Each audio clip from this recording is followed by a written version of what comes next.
Buon pomeriggio dall'Arcoveggio, convegno di domenica 16 ottobre.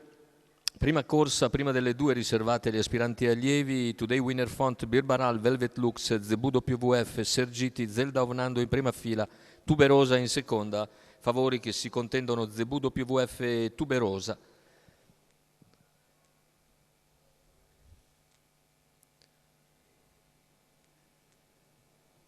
Lenti in partenza Zelda Ovnando, mentre c'è lotta fra Zebu WF e Sergiti che si presenta subito. Lungo la corda segue Today Winner Font davanti a Birbaral che poi si accoda. Insiste Sergiti, ZWF però rimane al comando e costringe l'avversario all'esterno. E così ne scaturiscono 200 metri in 15:1 con Sergiti che insiste al largo, attacca ZWF. I due si distaccano in lotta. I primi 400 metri abbastanza solleciti in 31 e Sergiti rimane però confinato all'esterno perché Zebu WF al comando intende correre davanti, Today Winner Font in seconda posizione davanti a Birbaral, poi gli altri a seguire, i 600 intanto completati con situazione tattica invariata, al largo anche Tuberosa che va su Sergiti per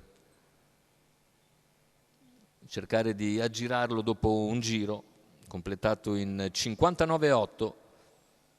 Cavalli ora sulla penultima piegata, sempre condotti da Zebu WF che è in schiena Today Winner Font, nessuno per il momento riesce a farsi luce. Tuberosa sempre centrogruppo, ma non va né avanti né indietro. E cavalli che sono ormai a 500 dalla conclusione, condotti da Zebu WF, Today Winner Font in seconda posizione, lungo la corda, 400 al palo. Soltanto i cavalli alla corda progrediscono e Zebu si mantiene comunque in netta evidenza al completamento della piegata. Entra in vantaggio con una decina di metri di margine nei confronti di Birbaral. Finale con Zebu WF che controlla e vince, Birbaral è il secondo, mentre al terzo chiude ancora Today Winner Font davanti a Tuberosa.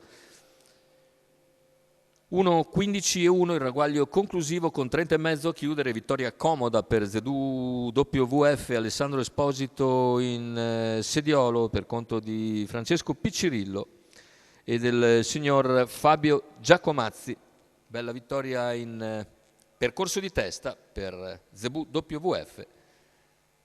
Secondo posto per Birbaral, al terzo Today Winner Font, 4-2-1 l'arrivo della prima corsa Arcoveggio.